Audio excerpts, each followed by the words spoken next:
Hello friends, welcome in the series of video blogs. आप सबको स्वतंत्रता के पावन पवित्र पर्व की हार्दिक शुभकामनाएं। आज का वीडियो ब्लॉग शुरू करें इससे पहले आपसे एक विनम्र आग्रह, कृपया हमारे यूट्यूब चैनल को सब्सक्राइब करें। आज हम हमारे देश भारत की आज़ादी की दास्तां के बारे में बात करेंगे। भारत में हर साल आप सब जानते हैं 15 अगस्त को आज़ादी का जश्न मनाया जाता है। इस दिन भारत को 200 साल की अंग्रेज़ों की गुलामी से आज़ादी मिली थी। भारत को आज़ादी आसानी से नहीं मिली। आज़ादी के लिए हमारे भारतीयों ने खून पसीना एक कर दिया था। आज़ादी पाने के लिए और अंग्रेज़ों से भारत को छुड़ाने के लिए उन्होंने अपनी जान की बाजी लगा दी थी। कई स्वतंत्रता सेनानियों ने हंसते हंसते अपने प्राण भारत माँ की आज़ादी के लिए न्यौछावर कर दिए। भारत लंबे अरसे तक आप सब जानते हैं अंग्रेज़ों का गुलाम रहा, लेकिन हमारी एक सोच, एक संकल्प और एक विश्वास ने हमें अंग्रेज़ों से आज़ाद करा दिया। आज हम जिस स्थिति में हैं वो सब हमारे स्वतंत्रता सेनानियों की देन है। आज़ादी प्राप्त करने के लिए भारतवासियों को मूल्य चुकाना पड़ा और हमारे स्वतंत्रता सेनानियों ने अपनी जान देकर, अपने खून को पानी की तरह बहाकर वो मूल्य चुकाया। लेकिन हमारे स्वतंत्रता सेनानियों ने हमारे देश से अंग्रेज़ों को खदेड़ दिया, जिसके चलते आज हम आज़ाद हैं। आज़ादी में हमारे स्वतंत्रता सेनानियों का खून मिला हुआ है और उनकी ही बदौलत आज हम आज़ादी का जश्न मना रहे हैं। हमारे स्वतंत्रता सेनानियों की बदौलत हमने अंग्रेज़ों को भगा दिया। अंग्रेज़ों से आज़ादी के बाद पंडित जवाहरलाल नेहरू आज़ाद भारत के सबसे पहले प्रधानमंत्री बने और उन्होंने लाल किले की ऐतिहासिक प्राचीर से राष्ट्र को संबोधन के माध्यम से नए भारत के निर्माण का एक खाका खींचा।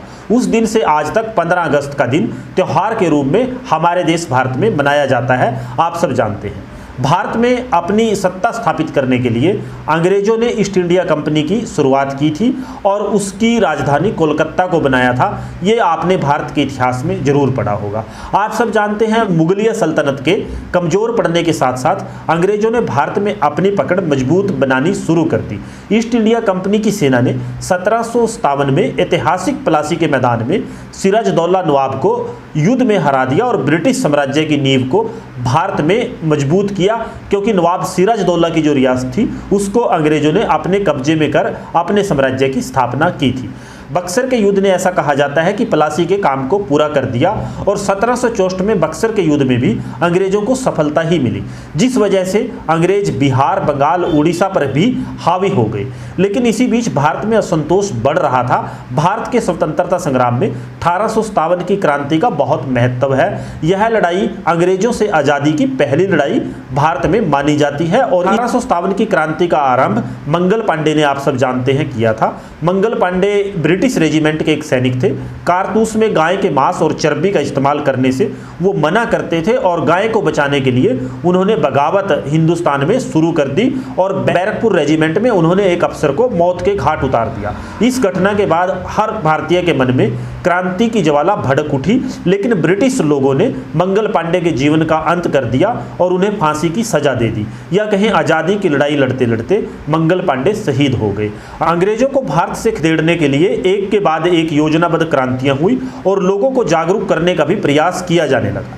कई संस्थाओं की स्थापना भी की जाने लगी। महात्मा गांधी के नेतृत्व में दांडी मार्च, सत्याग्रह, शून्यवाग्य आंदोलन, भारत छोड़ो आंदोलन भी हुए और इन आंदोलनों की वजह से ही अंग्रेजों की हुकूमत भारत में डगमगाने लगी। भारत को आज़ाद कराने के लिए इस आंदोलन में कई व्यक्तियों और क्रांतिकारियों ने हिस्सा लिया।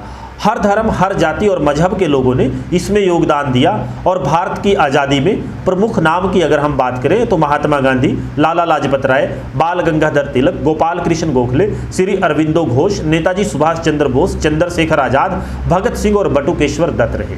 महात्मा गांधी के अहिंसात्मक मार्ग पर चलने के लिए बटुकेश्वर दत्त, भगत सिंह, चंद्रशेखर आज़ाद तैयार नहीं थे। उन्हें भारत की आज़ादी किसी भी कीमत पर चाहिए थी, जिसके चलते नेताजी सुभाष चंद्र बोस ने भी अपना एक अलग ही रास्ता इख्तियार किया और उन्होंने आज़ाद हिंद फौज की स्थापना, आप सब जानते हैं, की। लेकिन अंग्रेज भारत पर किसी भी विधि से राज अपना कायम करके रखना चाहते थे, जिसके कारण उन्होंने हिंदू मुस्लिम दोनों जो मुख्य संप्रदाय भारत के थे उनके लोगों के बीच में फूट डालनी शुरू कर दी। स्वतंत्रता से पूर्व कांग्रेस ने ब्रिटिश शासन के समक्ष स्वतंत्रता की और स्वराज की मांग रखी थी और 26 जनवरी को आज़ादी का जश्न भी कांग्रेस ने मनाया था। कांग्रेस ने सभी भारत के निवासियों से निवेदन किया कि वो इस आंदोलन में अपना योगदान दें, जिसके बाद भारत के लोग बड़ी संख्या में इन आंदोलनों का हिस्सा बने और इन्हें सफल भी बनाया। और इन आंदोलनों की वजह से ही अंग्रेजों की सरकार कमजोर भारत में आहिस्ता आहिस्ता पड़ने लग गई। सविनय अवज्ञा आंदोलन महात्मा गांधी ने शुरू किया था। इस आंदोलन में कई कार्यक्रम भी किए गए, जैसे नमक कानून को तोड़ना, सरकारी संस्थाओं व शिक्षा केंद्रों का पूर्ण रूप से बहिष्कार करना, महिलाओं द्वारा शराब की दुकानों और अफीम की दुकानों पर धरना देना, विदेशी वस्तुओं का बहिष्कार पूरे भारत में किया गया। महात्मा गांधी ने नमक कानून तोड़ा क्योंकि अंग्रेजों ने एक ऐसा कानून, आप सब जानते हैं, बनाया था कि कोई भी भारतीय न तो नमक खरीद सकता है और न ही नमक को बेच सकता था, जिसके जवाब में महात्मा गांधी ने 20 मार्च 1930 को अपने 78 अनुयायियों के साथ साबरमती से दांडी तक 200 मील का रास्ता तय किया और अंत में दांडी के समुद्र तट के नज़दीक नमक बनाकर अंग्रेजों के उस काले कानून, जिसमें भारतीयों को नमक बनाने की और नमक का व्यापार करने की इजाज़त नहीं थी, उसको तोड़ा। इस आंदोलन के दौरान और इस नमक कानून को अंग्रेजों के तोड़ने के कारण महात्मा गांधी को जेल भी जाना पड़ा। लेकिन आंदोलन आरंभ हो चुका था और इसके बाद भारत छोड़ो आंदोलन की शुरुआत महात्मा गांधी ने की थी। लेकिन महात्मा गांधी इसे अहिंसा के मार्ग पर चलकर ही पूरा करना चाहते थे, आज़ादी के लक्ष्य को। लेकिन आम जनता का गुस्सा फूट पड़ा और कहीं कहीं ये आंदोलन, जो महात्मा गांधी का भारत छोड़ो आंदोलन था, ये हिंसात्मक तरीके से भी चलाया गया। यह आंदोलन, जो भारत छोड़ो आंदोलन था, 9 अगस्त 1942 को शुरू किया गया, आप सब जानते हैं, जिसमें महात्मा गांधी ने ब्रह्म वाक्या का नारा, हम कहें करो या मरो का नारा दिया था। इसके बाद हमारे स्वतंत्रता सेनानियों की बदौलत वह दिन भी आया जब हमें फिरंगियों से, विदेशियों से आज़ादी मिली। आज हम अपने देश की आज़ादी के बारे में कुछ महत्वपूर्ण तथ्यों के बारे में भी इस वीडियो ब्लॉग में बात करेंगे। 15 अगस्त 1947 को जब भारत को आज़ादी हासिल की, उस वक्त भारत के राष्ट्रपिता महात्मा गांधी जो जश्न मनाया गया आज़ादी का, उसका हिस्सा नहीं थे, क्योंकि उस दौरान बंगाल में जो विभाजन के कारण हिंदू और मुसलमानों के बीच में हिस्सा हुई, उस सांप्रदायिक हिंसा को रोकने के लिए वो काम कर रहे थे और बंगाल में थे। 15 अगस्त को भारत के अलावा 3 और देश आज़ाद हुए, जिनमें दक्षिण कोरिया जापान से 15 अगस्त को आज़ाद हुआ और ब्रिटेन से बहरीन 15 अगस्त 1971 को आज़ाद हुआ। फ्रांस से कांगो को 15 अगस्त 1960 को आज़ादी मिली। जिस दिन भारत आज़ाद हुआ, यानी कि 15 अगस्त को, उस दिन तक भारत और पाकिस्तान के बीच सीमा रेखा भी निर्धारित नहीं हुई थी। इसका फैसला 17 अगस्त को रेड क्लिफ लाइन की घोषणा के बाद ही हुआ। देश भले ही 15 अगस्त को आज़ाद हो गया, लेकिन तब तक हमारे पास कोई राष्ट्रगान नहीं था। हालांकि रविंद्रनाथ टैगोर जन गण मन पहले ही लिख चुके थे, लेकिन आप सब जानते हैं कि जन गण मन को राष्ट्रगान 1950 में ही राष्ट्रगान का जन गण मन को दर्जा मिला। एक और बात आपको जानकर हैरानी होगी कि 15 अगस्त 1947 को लॉर्ड माउंटबेटन अपने कार्यालय में काम कर रहे थे और दोपहर को नेहरू जी ने उन्हें अपने मंत्रिमंडल की सूची सौंपी और उसके बाद इंडिया गेट के पास एक सभा को संबोधित किया। जिस दिन भारत आज़ाद हुआ, यानी कि 15 अगस्त 1947 को, उस दिन $1 $1 के बराबर था और सोने का भाव 88 रुपये 62 पैसे प्रति 10। 15 अगस्त 1947 को आज़ाद हो चुका था, लेकिन उस दौरान भारत का वर्तमान राज्य गोवा भारत का हिस्सा नहीं था, क्योंकि गोवा उस समय पुर्तगालियों के अंडर आता था और 19 दिसंबर 1961 को भारतीय सेना ने गोवा को पुर्तगाल से आज़ाद कराया था। देश चाहे विदेशी ताकतों से आज़ाद हो गया, लेकिन भारत की आवाम के एक बड़े हिस्से को अभी भी अशिक्षा, कुपोषण, शोषण, भूखमरी, बेकारी, गरीबी से आज़ादी मिलनी बाकी है। जिस आज़ाद भारत का सपना हमारे शहीदों ने संजोया था और जिसके लिए उन्होंने काम किया था, अभी हमें उस भारत के लिए, उस आज़ादी के लिए और काम करने की ज़रूरत है।